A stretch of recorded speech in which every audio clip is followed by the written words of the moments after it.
All right, so let's get started. This is pathology, the study of diseases. So, pathology is the opposite for physiology. Physiology is the normal, pathology is the abnormal. Basically, all the systems that we've done in physiology, we're supposed to do them in pathology, but in physiology, we're interested in knowing what happens in a normal human body. Here, we are talking about if there is a disease, and that disease we call it a pathology. If there is a pathology, what is going to happen now? So, pathology is the study of diseases. You can see there are two words here: patho and log. Pathos means suffering or diseases, and then logos is the study. And so here we are interested in investigating the cause of disease and also the changes that will be happening.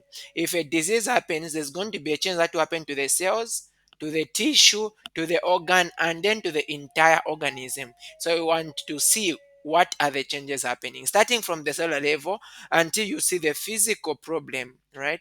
So traditionally, pathology is divided into the general pathology and systemic pathology. Those are the two divisions, the broad divisions. But of course, you see that in learning we divide pathology into general pathology, chemical pathology, hematology, and systemic pathology, four components. Okay. So when you are looking, because pathology is all about diseases, when you are studying diseases, the first thing you need to understand is that for every disease that you're describing, you need to know the etiology. The etiology is the cause. So let me give an example of something that is simple. Let's say breast cancer. Okay, or I can say you can just mention any disease. Let's talk of the same breast cancer. So if I'm talking about breast cancer, the first thing I need to understand is the etiology. What is the cause? You are going to see that breast cancer is going to be related to some genes, problems in what is known as the BRA gene. So that is the etiology. Of course, other factors contribute. Let me tell you an interesting story between breast cancer and cervical cancer. One of the highest number of cases, actually they are the highest cancers in females: breast cancer and cervical cancer. So they are actually opposite. For cervical cancer, if you have got children at an early age, you are likely to have cervical cancer. For breast cancer, if you have got children at an early age, you are protected from breast cancer. So the opposite, you can see the way it is. That's because of estrogen. Estrogen causes breast cancer, but it doesn't cause cervical cancer. So that is the etiology, the cause. What's the problem? Again, cervical cancer is caused by what we call HPV, human papilloma virus. And then for every disease, besides you understanding the etiology or the cause, you need to know the pathogenesis. Pathogenesis is just describing the steps that are taken for disease to happen. Okay, for example, in cervical cancer, the first thing that is going to happen is this: sexual intercourse happen. Males normally have the human papilloma virus. It's just that it's just their dominant dormant. It's going to be transmitted to the female. The human papilloma virus has got what we call the high risk and the low risk. The high risk, you have got 16 and 18. So those guys are going to attach to the epithelium. Remember, you learned in your in your anatomy that for the cervix, you have got the ectocervix and the endocervix being separated by the squamocolumnar junction, also known as the transition zone. So what the human papillomavirus is going to do is that going to go and attach there, and then it is going to cause dysplasia or an unnecessary division of cells. And then as those cells divide, the cells will start dividing from the base. They will be unnecessarily dividing until they reach the full thickness, and that is going to be known as carcinoma in situ. That is what can lead to cervical cancer. But then, when sex intercourse has happened, the HPV virus has got proteins is going to use to be able to suppress the. You have got genes and proteins that are involved stopping unnecessary cell division. You know of the gene P53, right? The tumor suppressor gene. If it has been suppressed, it means that it's going to be unnecessary division of cells. And that is because of the features that the virus has. So what I'm just talking about now is known as a pathogenesis. The steps it takes for you to have the disease at the end of it all. What I've just described actually is very high yield for your cervical cancer. And then you are now going to look at some biochemical changes and morphological changes. Biochemical changes, for example, what is happening to the pH? What is happening, let's say, to the concentration of cells? What is happening to the way the normal system is in the body, like the blood cells, the pH, the homeostatic environment? Those are biochemical changes. What has happened to the sodium concentration, the potassium concentration? Morphological changes, now you look at what has happened to the shape. Okay, because you see, if someone has got cervical cancer, for example, there's really a problem. There is a big problem. You can't fail to tell. Sometimes this becomes so bad that it will extend to the vagina and the vagina is just chewed out. So this is that's the morphological change. For example, if you look at breast cancer, you can even be seeing things coming from the breast. We call them discharges coming from the breast. Okay, and then now you look at clinical features. So if someone has got this disease, how are we going to know that they have got this disease? For example, if someone has got cervical cancer, when they come to you, they are going to be complaining of pain, maybe after sex, after urinating. They are going to be having blood in urine. They are going to be, they will not have appetite. They will just have weight loss that is unexplained. Those are clinical features when someone has got a condition. So every time you are describing a disease, you want to talk about the cause. Okay, how did it happen? How did the disease happen? What are the changes, the biochemical and morphological changes, and then how can that condition present?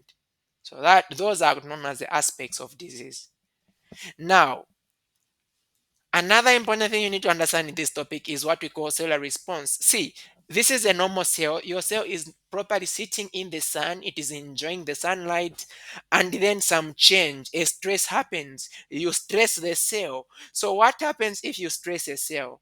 So, when a cell has been exposed to a noxious stimulus, it is going to either undergo adaptation or cell injury. So, the first we are going to be talking about cell adaptation. So, cell adaptation is basically the cell being able to manage the stress that has come. Okay, so for example, you hear that, oh, results are not coming on the 20th, they are coming out tomorrow. What is going to happen? So, you can see the stress that is going to happen at that point. So, it is either you adapt to the stress or you are going to fail to adapt, and when you don't adapt, there's going to be injury.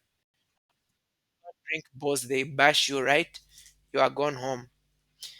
So, adaptation, as cells encounter physiological stressors or pathologic stimulus, they are going to undergo adaptation.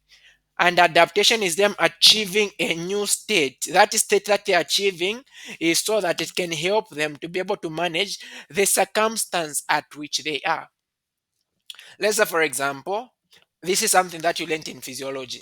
You know, the stomach produces hydrochloric acid, and if the lower esophagus, what happens is that the acid can start going back into the esophagus. Now, the esophagus has got simple squamous, actually stratified squamous epithelium. This epithelium cannot withstand the hydrochloric acid that comes from the stomach. And so the only way it will be able to survive is if it undergoes change in epithelium to simple columnar. And that change that is happening is known as adaptation. The reason that's why you're adapting is so that you cannot die. Okay, you can preserve your viability so that you can still live. Okay, so if a cell does not adapt, then it will undergo cell death. Hope we've gotten that. So a normal cell, if it is in a stress, it can undergo adaptation or injury. Injury can either be reversible or irreversible. If it is irreversible, it can either be necrosis or apoptosis. We'll discuss this, their later topics. So, cellular adaptation to stress, adaptation we say is a reversible change. Please take note, reversible change in the number, the size, the phenotype, metabolic activity, function of cells in response to changes in the environment.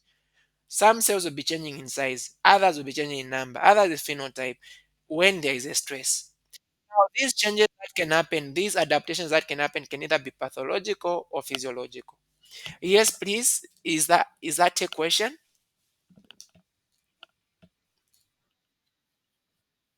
You can't see the screen. Is there anyone that can see the screen?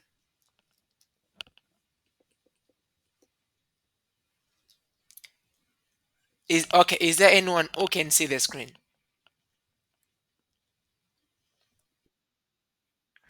Okay, madam, maybe the network has just become a bit weak. So what you can simply do is disconnect and then connect back. I think it will show.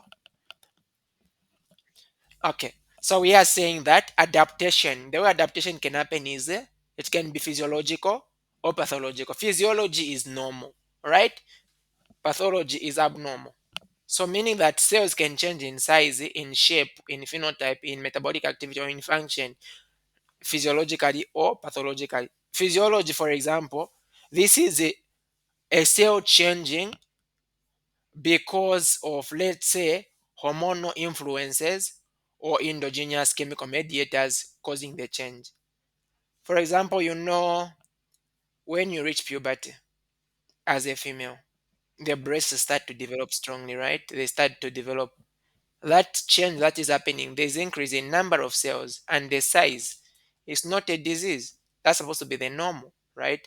And also during the menstrual cycle, the uterus is going to start changing in size, and the cells will be developing more in the proliferative phase because of the response to hormones. That is physiological.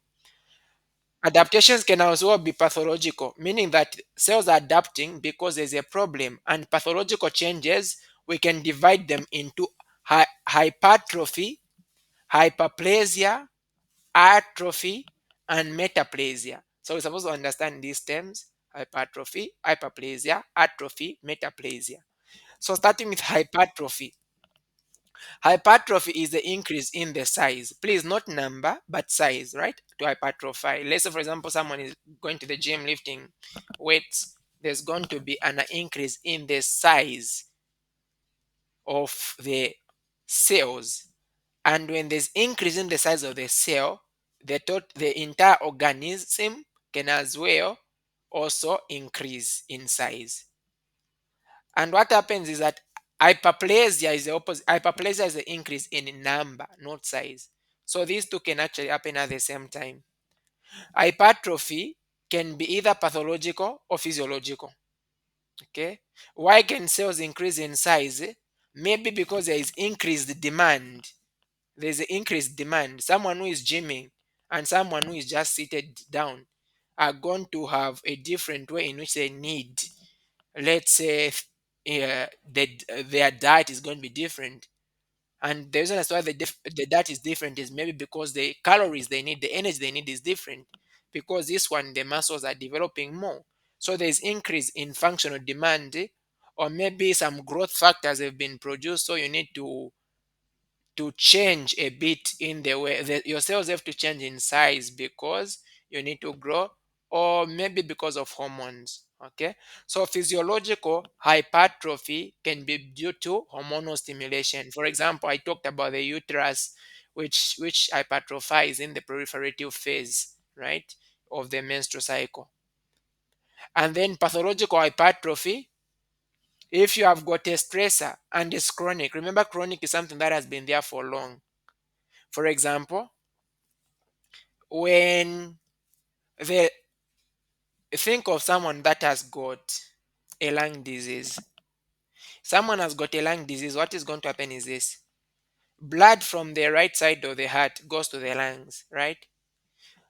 Let's say, for example, someone has got a chronic obstructive pulmonary disease, things like chronic bronchitis or emphysema, or let's say any condition that blocks the blood vessels which are going to the lungs. What is going to happen is that the heart will not be able to push blood to the lungs. So, because it is hard for the heart to put blood to the lungs, it is going to start becoming bigger so that it can do more function. It can push blood more. And as it is doing that, it is going to be hypertrophying. And so that can lead to right sided heart failure. So the right ventricles are going to become big and they'll start failing. So blood will start going back to the rest of the body. You start seeing edema, you start seeing a lot of things. We'll discuss that in heart failure. So chronic hypertrophy is if stress that has triggered hypertrophy is not resolved. Like you have got a problem, but it is just there, you've not resolved it. So organs can end up failing as we've described. And tissues that hypertrophy are at an increased risk of ischemia. Like the tissue has become very bigger, it has become very big, so blood will not be able to go, blood will not be enough going to that tissue, because the blood that normally goes to that tissue is enough, but when it becomes big it means that it needs more blood, and so the tissue will start ending up dying, and that is ischemia. So for example, the cardiac cells can die also when you expose it to mechanical triggers. For example, there's too much stress, or some trophic triggers. Maybe there is the stimulation of growth factors, and also just the sympathetic nervous system. You know, this is a fight or flight, so it will force the heart to start pumping very fast. And if that trigger is there for long, the heart can start failing. Okay, because what these triggers are going to do is that they are going to cause genes that will be stimulating protein synthesis to come in, and so there will be more proteins being formed, and as that is happening more and more and more, the heart, there is increased workload, or the demand, the workload has increased, and so the demand for the nutrients, the blood, is also going to increase, and as that is happening, the heart will end up failing. That is going to lead to heart failure. And this is what happens for the heart. The alpha myosin chain, you know, the muscles have got the myosins, right? The myosin chains. The myosin heavy chain is going to be replaced by the beta ones for the heart. And these beta ones, what happens that they produce slower and more energetically, economically contractions. So the genes that are supposed to be producing the normal alpha myosin heavy chains have shifted. They're now producing the beta ones. And this is how hypertrophy is going to be happening to the heart. So we have said that hypertrophy can either be physiological or pathological. Physiological can happen, for example, in the breast during breastfeeding, in the uterus, in the menstrual cycle, skeletal muscles in response to exercise. The pathology can happen, for example, in the heart. Okay, the heart can hypertrophy if someone is hypertensive. There is high blood pressure. So we just described that. Hyperplasia is not increase in size, but increase in number of an organ or tissue, because there's been increase in number of cells. It can also be physiological or pathological. So the physiology, why can the number of cells increase physiologically? It can be due to hormones, for example.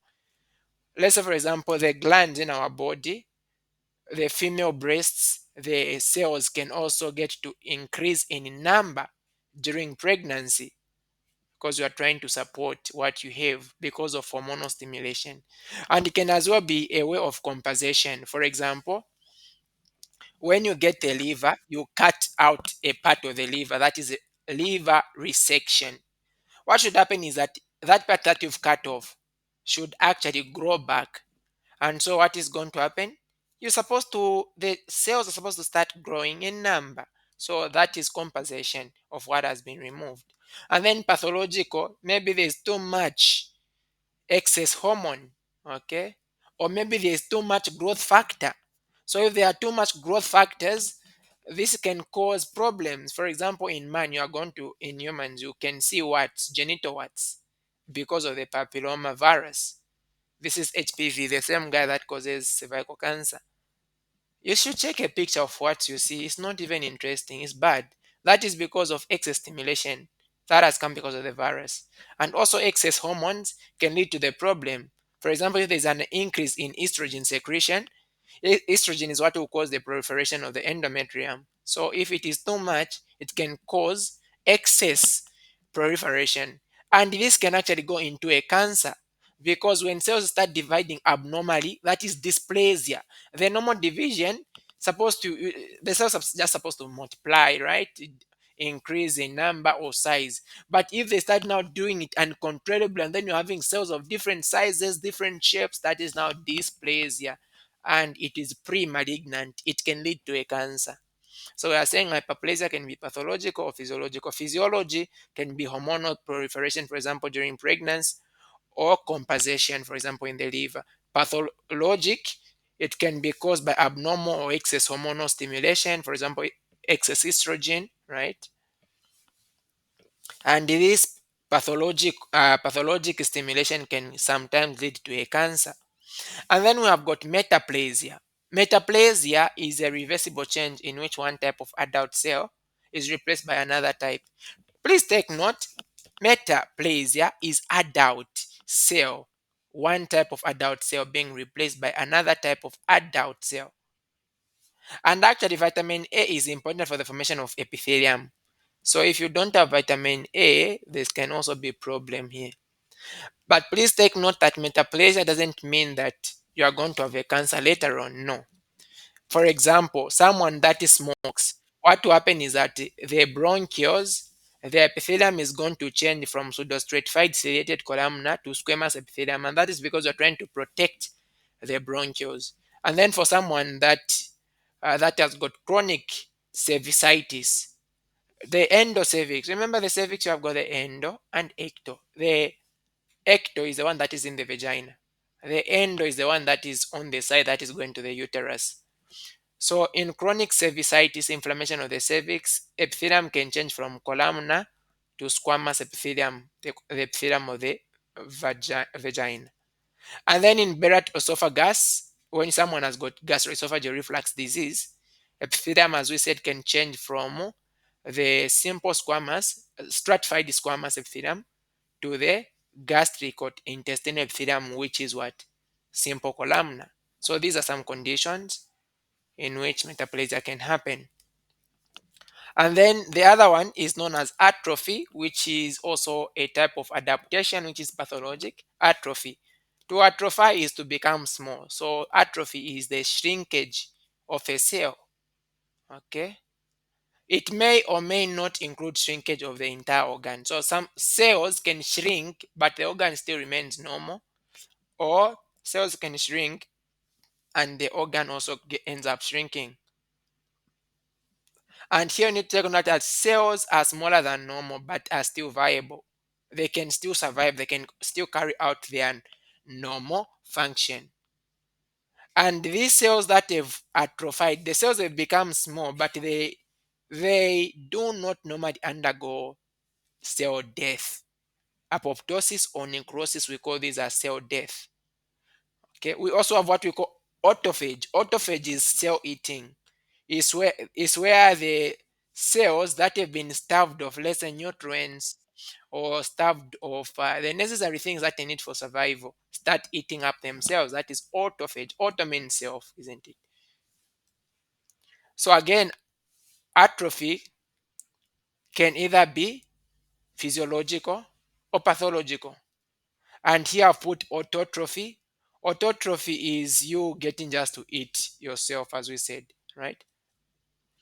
So autotrophy, there's going to be a reduction in the cell size. Is basically the same atrophy, and so it can be physiological or pathological. The physiological is where the tissue present in an embryo in childhood can get to disappear. How does development happen? Look at this, for example. Did I even include that picture? Okay, I didn't include it. When our limbs are developing, I want you to be looking at your hand right now. Hope you know the hand, not the forearm, not the arm, your hand, where I've got those digits. Why is it that between the first digit and the second digit there is a space? So that space happens because the cells which were there ended up atrophying. They ended up shrinking, and then you ended up having fingers because these went like this when development was happening. So that was physiological. And then in pathological conditions, when there is decreased workload, or maybe there are no nerves, there is loss of innervation to a certain organ, or there is no blood supply, there can be, or maybe there's a decreased hormonal stimulation. All these things can actually cause pathological atrophy. That tissue can end up disappearing, can just end up dying like that. Okay. So, what are the causes of atrophy again? Decreased workload, loss of innervation, diminished blood supply, aging. As we get to grow, for example, the thymus, you know that the thymus is big in children, and then as you get to grow, it disappears, isn't it? And also dementia. Dementia is where someone starts losing their memory as they get to grow. Alzheimer's disease is a type of dementia. And then if you don't have enough nutrients, if you don't have some endocrine stimulation, all this, but that can be physiological, they are going to lead to atrophy. You also have the term involution. Involution is a reduction in the cell number. But this one is you are going to have two, aplasia and hypoplasia. These are disorders. They are not adaptive responses like the other ones we've talked about. These are disorders. Aplasia. It's different from atrophy. Okay. Aplasia and hypoplasia. Hypoplasia is where an organ does not reach its full size when development was happening. For example, during embryogenesis, you can end up with streak ovaries, small ovaries, in, for example, in Turner syndrome, and these can't produce the eggs for you to get pregnant. Aplasia is where there is failure of cell production. For example, when kidneys are developing, sometimes you can have one kidney develop, one kidney has not developed. That's known as unilateral renal agenesis. So that was about cell adaptation.